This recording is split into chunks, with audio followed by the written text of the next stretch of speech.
you know everything on triangle. Okay, आपको पता है कि in triangle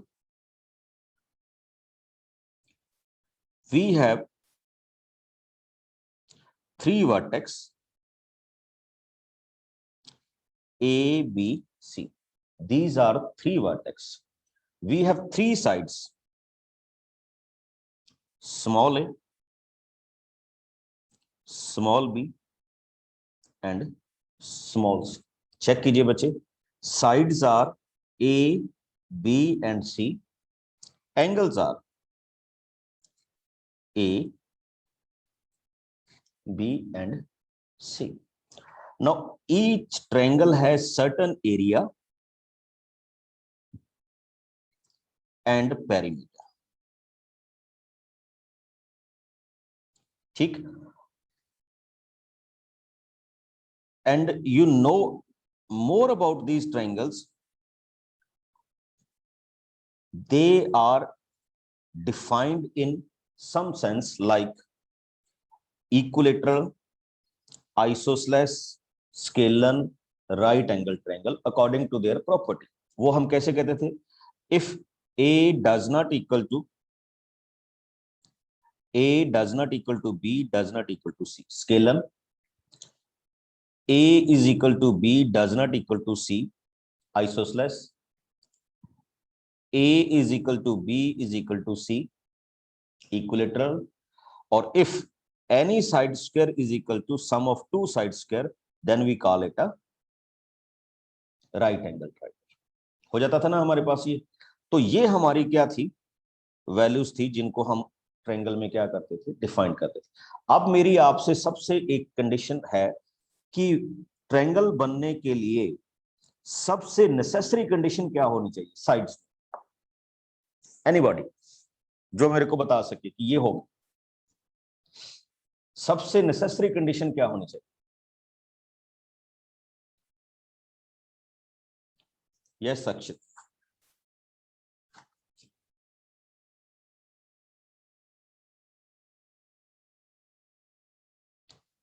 Gaurav. Sir, it is closed figure and made up of 3 sides. Okay, 3 sides तो होंगी बच्चे.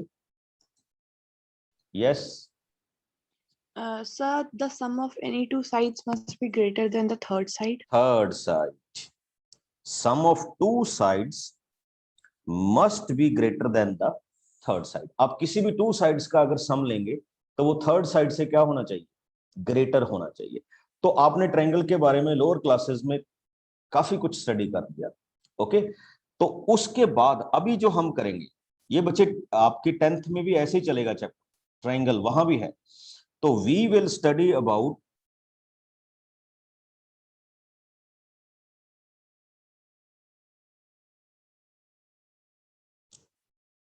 congruence. Okay, what do we mean by this?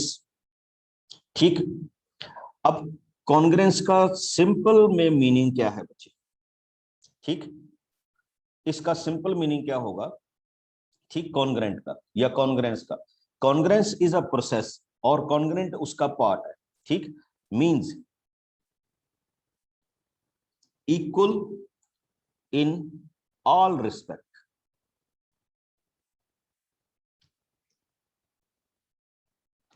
ठीक, equal in all respect का मतलब क्या होगा? इक्वल शेप,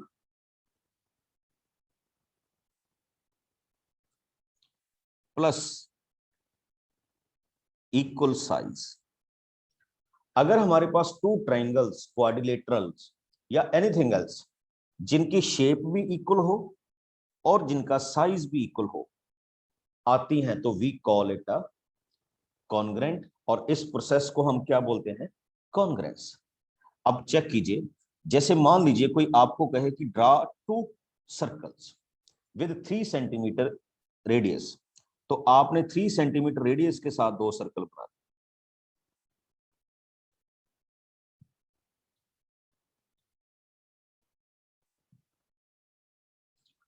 ओके, देखिए ये साइज में भी क्या हो गए? सेम हो गए और शेप में भी क्या हो गए? सेम हो गए, तो हम इनको क्या बोल सकते हैं, कॉन्ग्रेंट बोल सकते हैं। अब दूसरा प्रोसेस आइए, अब आपको कहा गया कि एक में आपने 3 सेंटीमीटर लेना है, ठीक, और एक में आपने 5 सेंटीमीटर लेना है।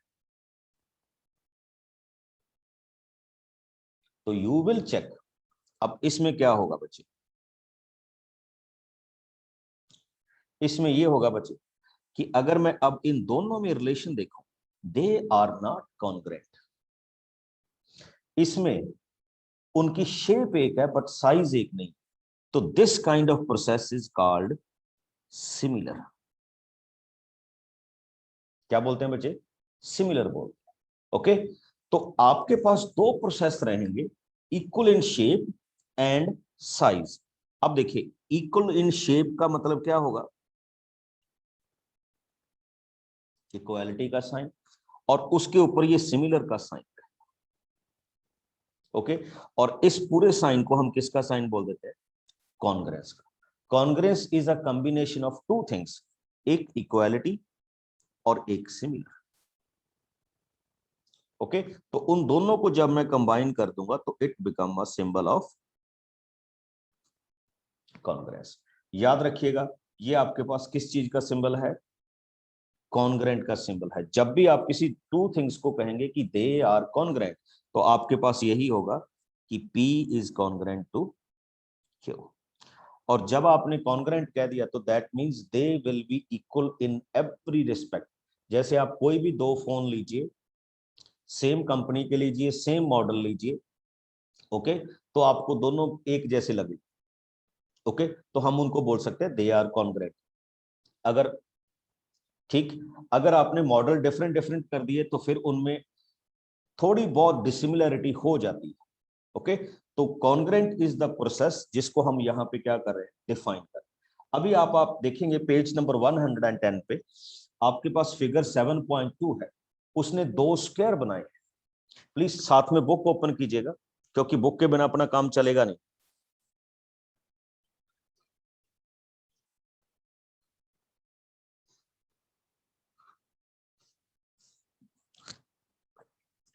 तो यू विल फाइंड कि you will find to squares, उन दो स्क्वायर्स की साइज भी सेम है और शेप भी सेम है।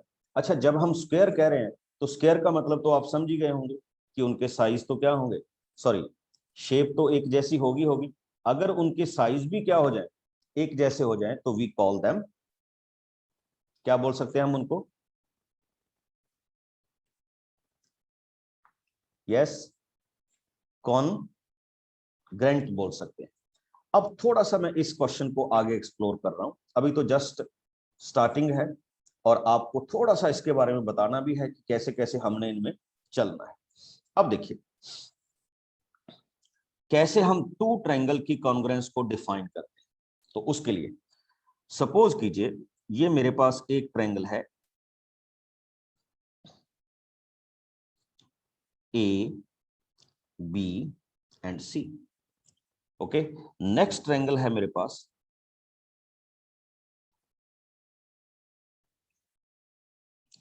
D E and F. ठीक, अच्छा एक चीज और देखिए, अगर कोई टू थिंग्स क्या होती हैं, कॉन्ग्रेंट होती है ना, तो हम उसको एक दूसरे के ऊपर सुपर इम्पोज कर सकते हैं। सुपर इम्पोज का मतलब समझिए, सुपर इम्पोज का मतलब होता है बच्चे, आप अगर एक को दूसरे के ऊपर रख देंगे तो आपको नीचे वाली नहीं दिखेगी, और अगर आप नीचे वाली को ऊपर वाली के ऊपर रख दोगे तो फिर आपको दूसरी नहीं दिखेगी। सुपर इम्पोज का मतलब ये होता है कि सपोज कीजिए मैंने इस ए बी सी को उठा के डी ई एफ के क्या रख दिया, ऊपर रख दिया, तो उसका मतलब क्या होगा, उसका मतलब ये होगा कि ए बी अगर डीई के इक्वल है, बी सी ई एफ के इक्वल है, and C A F D के इक्वल है। दूसरी चीज देखिए, ये तीनों साइडें इक्वल होगी, A is equal to D के इक्वल है, okay, B is equal to E के इक्वल है, and C is equal to F के इक्वल है। तो ये तभी सुपर इम्पोज होगी, otherwise it will not be super impose on each other. अगर इनको हम बोलते हैं उनकी कॉरस्पॉन्डिंग साइड की इक्वालिटी, इसको हम बोलते हैं उनके कॉरस्पॉन्डिंग एंगल्स की इक्वालिटी। ओके, और ये कॉन्ग्रेंस की सबसे पहली कंडीशन। फिर से मेरी बात को देख लीजिए कि आपके पास सबसे पहले क्या होना चाहिए, उनके कॉरस्पॉन्डिंग साइड्स इक्वल होनी चाहिए। ठीक, अब थोड़ा सा मैं आपको बता रहा हूं, आपके पास यहां टोटल 6 थिंग्स हुई बच्चे, ध्यान से देखिएगा। अभी मैं टॉपिक ही शुरू करने लगा हूं। 1 2 3, हियर इज 4 5 एंड 6। ऐसा नहीं है कि आपको 6 की 6 चेक करनी है, आउट ऑफ 6 ये टोटल 6 कंडीशन है, तो आउट ऑफ 6, ठीक, आपको किसी भी ट्रायंगल को कॉन्ग्रेंट प्रूव करने के लिए जस्ट 3 कंडीशंस को प्रूव करना होता है।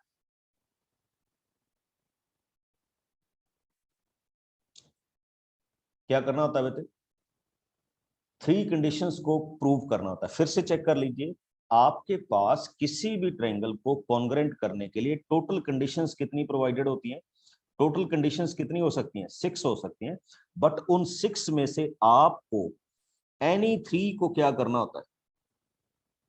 प्रूव करना होता है, एनी 3। ओके, तो जब आप उनको 3 को क्या करेंगे? प्रूव करेंगे, तो ट्रायंगल विल बी कॉन्ग्रेंट। और उसमें सबसे जो पहला क्राइटेरिया आता है बच्चे, उस क्राइटेरिया का नाम है SAS। ध्यान से समझिए इसको, क्या बोलते हैं हम इसको? SAS। SAS का मतलब होता है side angle side, side angle and side. Now what is this side angle side? Suppose कीजिए आपके पास 2 ट्रायंगल हैं, one is AB and C, another triangle is उसी तरह से DE एंड F। आपने प्रूव कर दिया कि AB is equal to DE, okay, and AC is equal to DF, और उनके इन बिटवीन का एंगल। अब उनके इन बिटवीन एंगल कौन सा है? Angle A is equal to angle B। ठीक, बिल्कुल। आपने बच्चे ये 6th क्लास में या 7th क्लास में स्टडी किया होगा, ठीक, कॉन्ग्रेंस का कॉन्सेप्ट। तो हम इसको क्या कह सकते हैं कि when AB is equal to DE, AC is equal to DF, and उनके इन बिटवीन का angle A is equal to D। अगर ये हो गया तो ये कौन सी कॉन्ग्रेंस होगी बच्चे? SAS कॉन्ग्रेंस होगी। ओके, कौन सी कॉन्ग्रेंस होगी? SAS। अभी तो शुरुआत हुई है, देखते जाइएगा क्या है। ठीक, अब क्या है, इसमें एक नोट आ जाता है बहुत अच्छा। वो नोट क्या है, वो सारे ध्यान से देखेंगे। बहुत सारे स्टूडेंट ये पूछते हैं कि क्या ये एंगल इनके इन बिटवीन वाला ही होना चाहिए?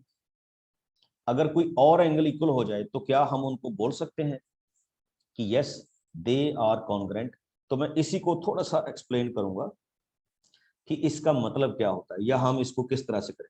बिल्कुल बच्चे, हम इनको प्रूव भी करेंगे, डोंट वरी, कि ऐसा कहने से हमने कैसे कह दिया कि ये कॉन्ग्रेंट है, तो उसके ऊपर भी हम आएंगे, डोंट वरी अबाउट दैट। ठीक, तो अब हम इसमें आ रहे हैं, इसको नोट कीजिएगा सारे बच्चे। If two sides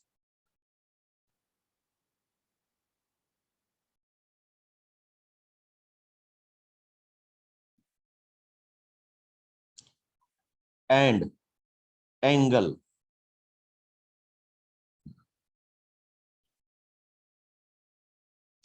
not included within. अब देखिए क्या हुआ, ठीक, कि हमने क्या कर दिया, टू साइड्स कर दी, बट एंगल क्या नहीं किया,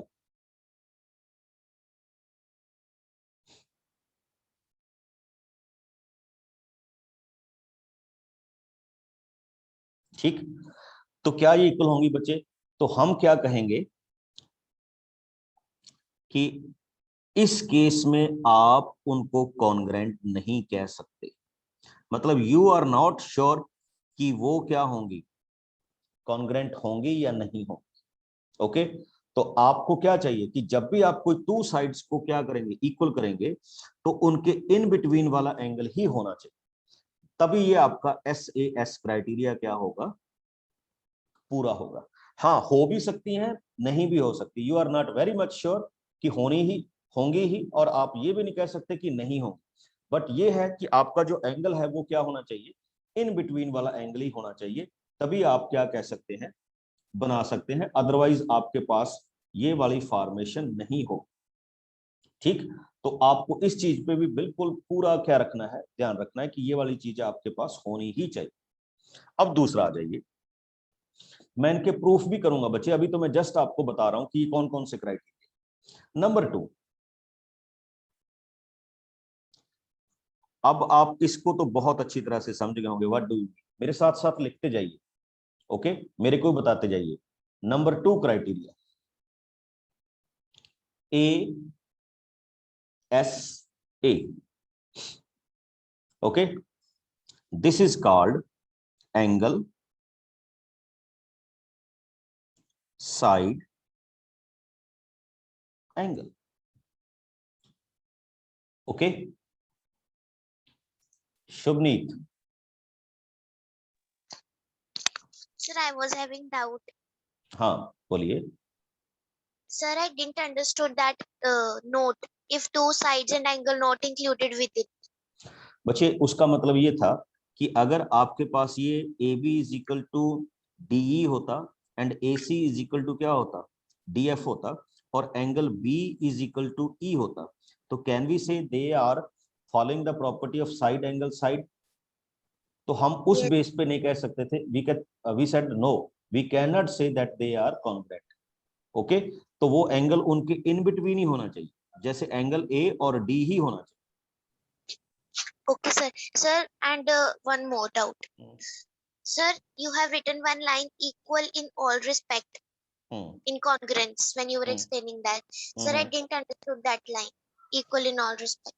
Equal in all respect means every side and every angle should be equal. देखिए, in any triangles we have 6 criteria, 3 sides and 3 angles. Equal in every respect Yes, sir. means all angles and all sides.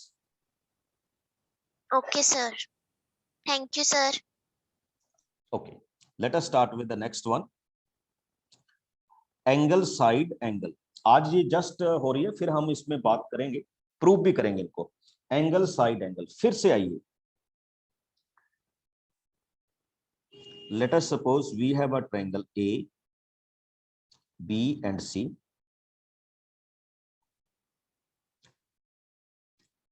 We have a triangle D, E and F. Okay, अब angle side angle का meaning क्या है बच्चे, हम कैसे उसको define करें? Two triangles are said to be if two angles, देखो इसका नाम ही क्या हो गया, एंगल एंगल, ठीक। अब हम इस क्वेश्चन में इस तरह से चल रहे हैं बच्चे, ठीक। अगर हमने ये मान लिया कि angle B is equal to angle E, okay, और दूसरा हमने ये कह दिया कि angle C is equal to angle F, and साथ की साथ हमने ये कह दिया कि BC is equal to EF। फिर से बात इसमें वही आ जाती है कि whether the side will be included और नॉट, तो हम कहेंगे यस, वही साइड होनी चाहिए जिसकी हम बात कर रहे हैं, ओके। फिर ही हम उसमें आगे क्या करेंगे, मूव ऑन करेंगे, ओके। फिर से देख लीजिएगा, इस क्राइटेरिया को क्या बोलते हैं, एंगल साइड एंगल। और अगर ये कंडीशन आप एस्टेब्लिश कर देते हो तो ट्रायंगल्स आर कॉन्ग्रेंट। और ट्रायंगल अगर कॉन्ग्रेंट हो गई बच्चे तो दैट मींस जो रिमेनिंग 3 पार्ट्स हैं they will also be equal. Okay, तो ये हमारे पास दूसरा क्राइटेरिया हो जाता है प्रूव करने का। ठीक, अब हमारे पास आता है एक और, जिसमें हम बात करते हैं क्राइटेरिया तो और भी हैं, अभी तो हम जस्ट इसको स्टार्ट करने लगे। और ये मेरे को बताने की जरूरत नहीं है बच्चे, अब आप समझ ही गए होंगे what do we mean by this. बोलिए जरा, what is this? The All sides are equal. Side. Very good. This is called side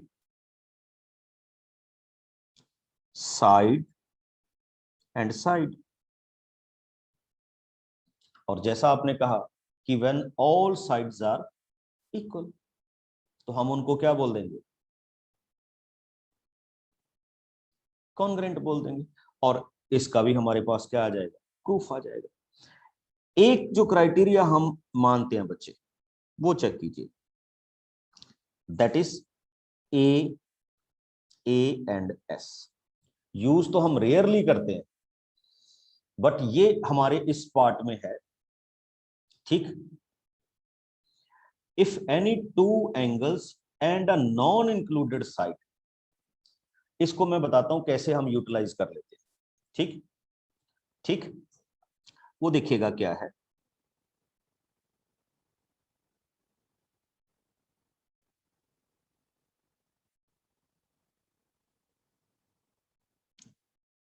A B C D E and F. इसमें क्या होता है कि अगर हम मान लें दो एंगल इक्वल है, यानी angle A is equal to angle D, and next को हम क्या मानते हैं? Angle B is equal to angle E, and non included. देखो अगर तो ये हो जाती, अगर ये वाली साइड इक्वल हो जाती, A B is equal to D, फिर तो ये एंगल साइड एंगल हो गया था। ओके, बट ये नहीं, कोई और साइड जो इनके बीच में इंक्लूडेड ना हो, अगर वो इक्वल हो जाए, सपोज ये इक्वल हो गया, तो हम इसको बोल देते हैं बच्चे angle angle and side. This is the fourth one. मैं बात करूंगा, इनको प्रूफ भी कराऊंगा। And the last one is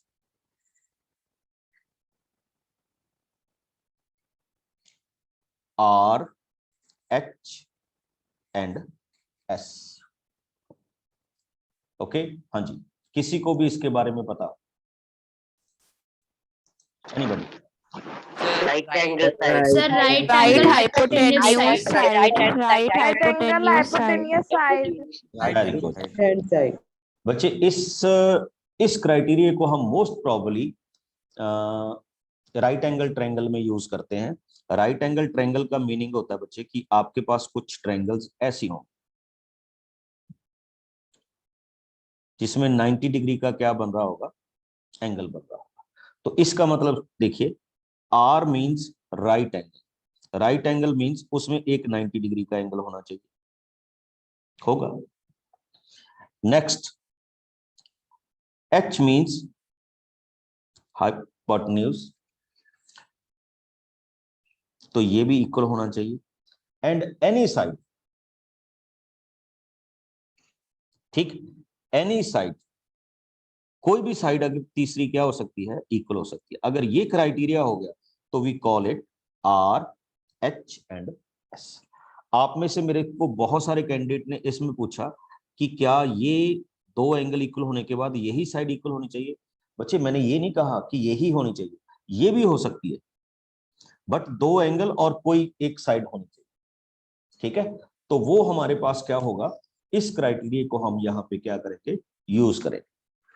एक आपके पास बहुत अच्छी एब्रीविएशन हम बार बार यूज करेंगे, दैट इज इक्वल टू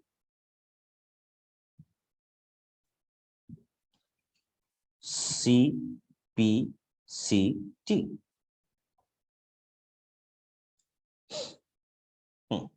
आप भी करेंगे, हम भी करेंगे।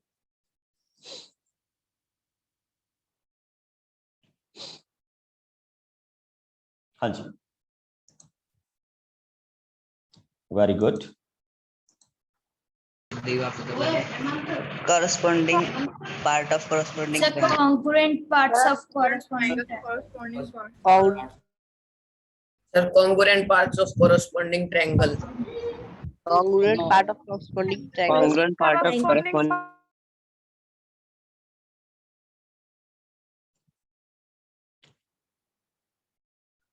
आपने सुन लिया होगा कि हम इसको क्या बोलने जा रहे हैं। इसका मतलब ये होगा बच्चे, अभी मैं इसको एक्सप्लेन करता हूं, फिर मैं आपके पास आता हूं। ठीक, इस पार्ट को हम कहां पे यूज करेंगे, या इस पार्ट को यूटिलाइज करने के लिए हम क्या लिखेंगे, या इस पार्ट के लिए हम कहां पे जाएंगे, तो वो देखिएगा बच्चे। बिल्कुल बिल्कुल बिल्कुल। देखिए, इन ट्रायंगल आपके पास टोटल पार्ट्स कितने हैं? 6 हैं।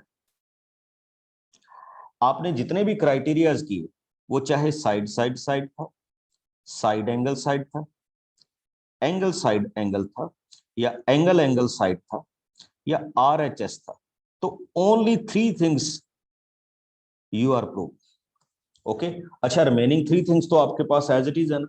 बट अगर हम इन 3 थिंग्स को प्रूव कर देते हैं, तो हम रिमेनिंग थिंग्स को क्या बोलते हैं? सेम बोलते हैं। तो इसकी फुल फॉर्म देखिएगा, आपकी बुक में वैसे तो मेंशन है, ठीक, तो इसको आप देखिएगा, कॉरस्पॉन्डिंग पार्ट्स, ठीक, कॉरस्पॉन्डिंग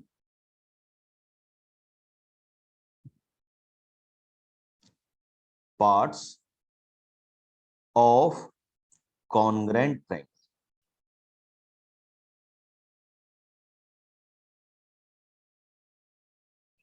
ओके, यानी कि हम उनको बिना कुछ किए हुए ये कह देंगे, बिकॉज ये कॉन्ग्रेंट ट्रायंगल के कॉरस्पॉन्डिंग पार्ट्स हैं, that's why they are equal.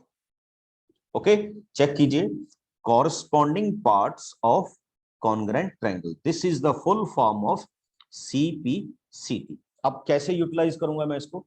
Suppose कीजिए आपको 2 ट्रायंगल्स दिए, A, B and C, and another आपको दिया गया D, E एंड F। आपने प्रूव कर दिया कि AB is equal to DE, angle A is equal to D and angle B is equal to E। तो by the property of angle side angle they are congruent. अब अगर आपने कहना होगा कि BC is equal to EF और AC is equal to DF, तो आप इसके साथ सीधा सीधा लिखेंगे CPCT, because they are also the corresponding parts of the congruent triangle. जो ऑलरेडी आपके पास ट्रायंगल कॉन्ग्रेंट है, ये उसके क्या है? कॉरस्पॉन्डिंग पार्ट है। तो हम इसको बड़े सिंपल वे में इस तरह से क्या कर सकते हैं? डिफाइन कर सकते हैं। Got my point? Corresponding parts of congruent triangle. Yes angel.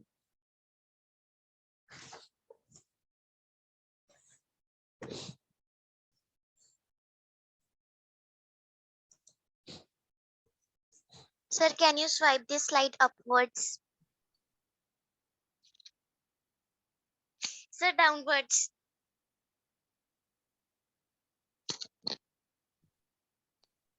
Thank you, sir.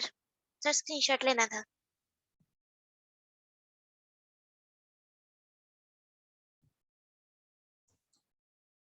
Okay, तो चेक कीजिए कि how we can find it out.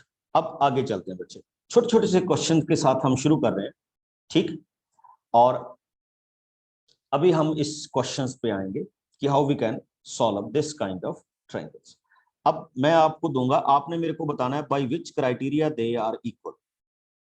Okay, by which criteria they are equal. Your one triangle is ABC, बड़े simple से question के साथ शुरू कर रहा हूं, and another triangle is D, E and F. AB is equal to DE, AC is equal to EF,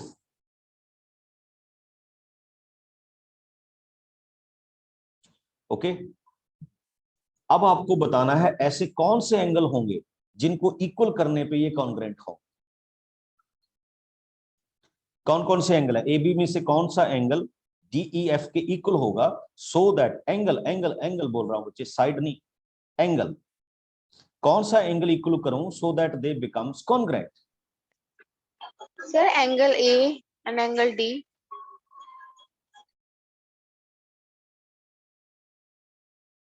check कर लीजिए बच्चे, सभी बच्चे ओपन हैं आप। Sir, angle A is Angle equal A and to angle E. Angle E is equal to angle E. Sir, angle A or angle and D. angle C equal to yes, very good. अब आप ध्यान से देखेंगे कैसे जाना है। मैं आपको ऑप्शंस दे रहा हूं बच्चे, ये लीजिए option A, angle A is equal to angle E. Option B, angle A is equal to angle D. Option सी,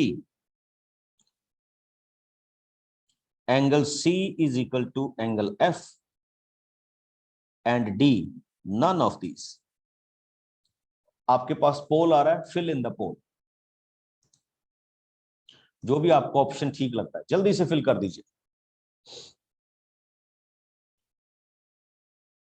आपकी स्क्रीन पे पोल चल गया है, fill in the pole.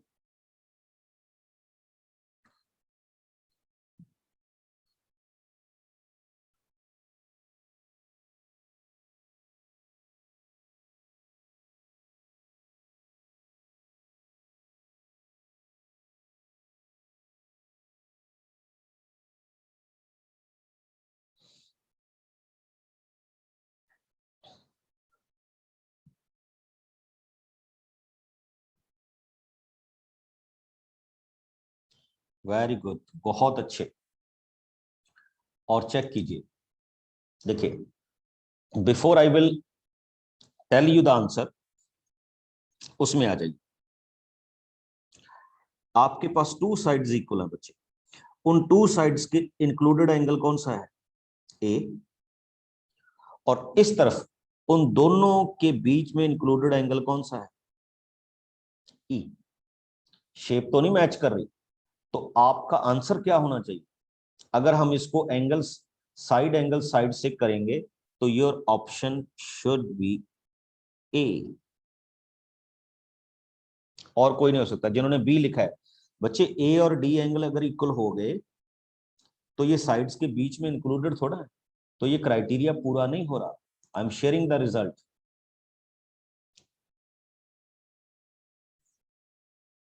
Okay, ध्यान देना है। आगे नेक्स्ट क्वेश्चन आ रहा हूं।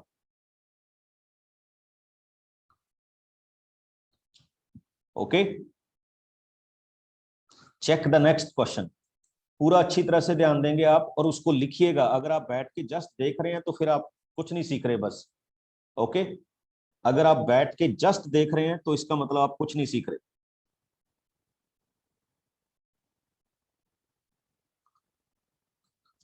Here is a triangle ABC. Here is a triangle DE and F. Okay. He said angle A is equal to angle D. Angle B is equal to angle E. And AB is equal to DE. तो ये किस criteria से congruent हुई? Your options are, option A, angle angle side, angle side angle, side angle side, या RHS। Poll आपकी screen पे आ गया है, फिल कर दीजिए आंसर जल्दी से। You will get only 30 second.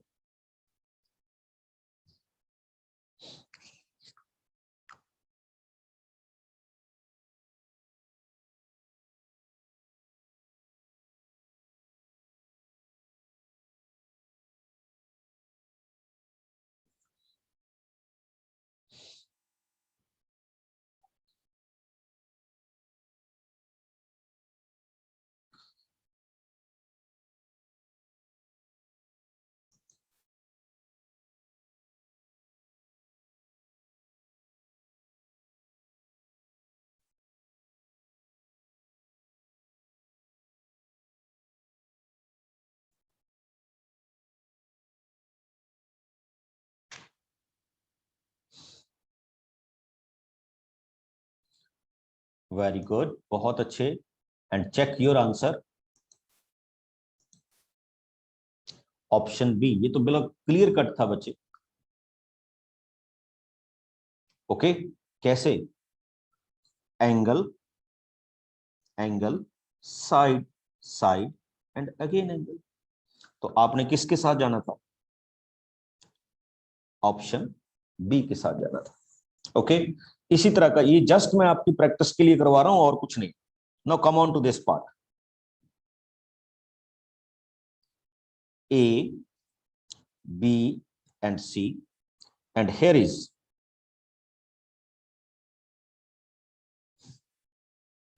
P, Q and R. Angle A is equal to angle Q. Angle B is equal to angle R. Okay, अब आपको बताना है कि ऐसी कौन सी थर्ड चीज हम इक्वल करें सो that they becomes a congruent.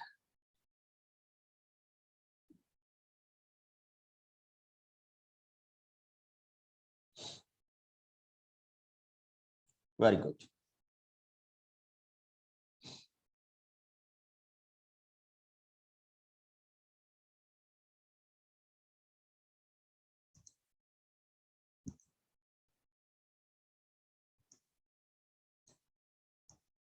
बहुत अच्छे, बहुत सारे आंसर्स मैंने देख लिए। चलिए बोलिए। AB is I- equals AB to is QR.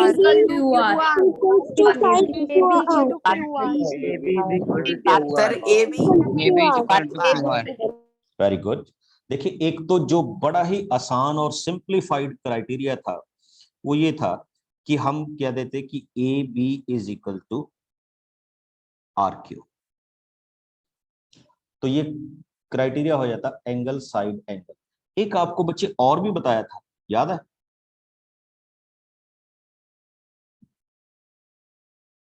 कौन से वाला? Angle, angle side.